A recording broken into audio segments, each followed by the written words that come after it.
เซลดอนกัน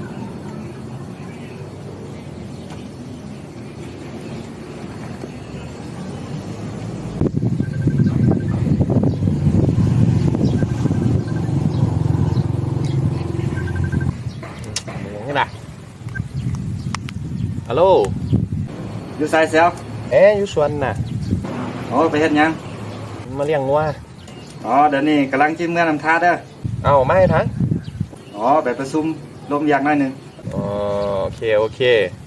เดี๋ยวเอาไปฮอดนำท่าเราพาไปกินข้าวเด้อโอเคโอเคเดี๋ยวอาบน้ำอาบในเราย่อไปอาบเนอะโอเคเดี๋ยวเจอกัน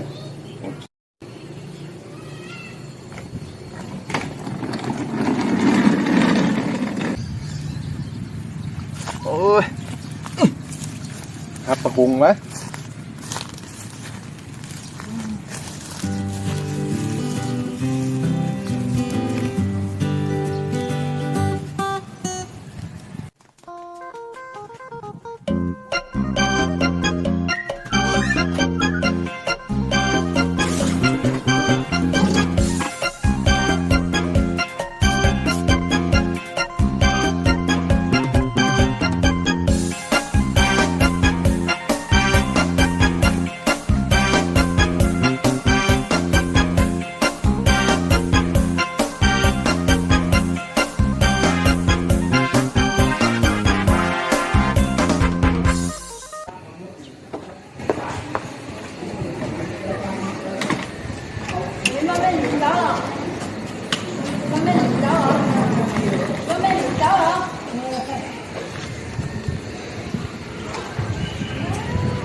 ฮัลโหลเชียวฮัลโหลเซลมาฮอดนำท่าเราได้โอเคเดี๋ยวไปครับโอเค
โอ้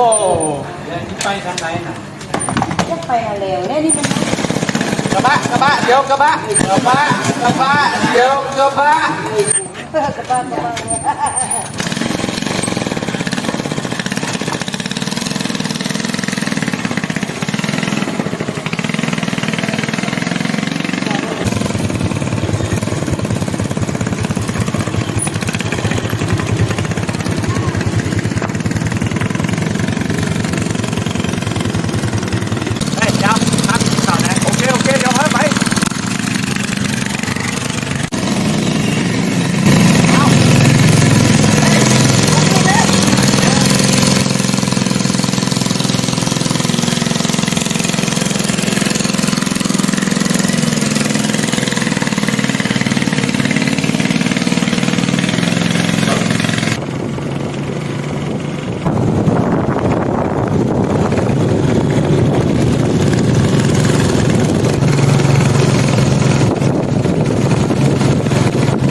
พอแล้วครับน้องฮันนี่บ่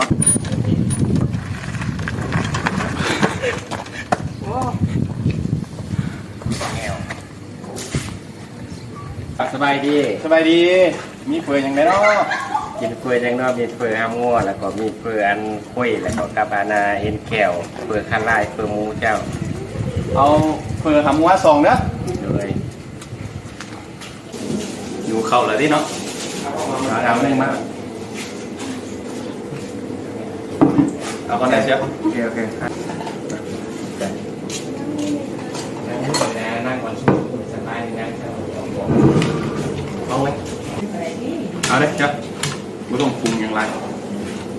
เสียบอยู่แล้วเอามือเส้นนุ่ม แซ่บ ๆลองทำว่ามือกับ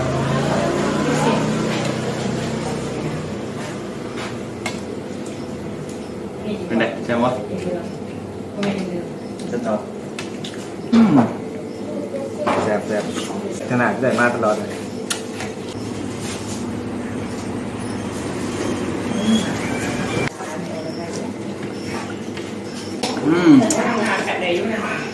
เชียวไว้หามาอย่าลืมมาเลย ได้มาตลอดเลยแซ่บทำเดี๋ยวมือผมยังประกับทำอีกเลย โอเคเห็นไหมเอาให้นกได้สดเลยได้กินครับเดี๋ยวกินแล้วเดี๋ยวป้าไปเบิ้งกันเอาหลวงทัก เอารถ3 รอบเนี่ยไป รถนี่แหละตายหลายคน จะไปใช้ แหนหาลมนี่ โอเคโอเค กิน เอาไปจานนี้เลย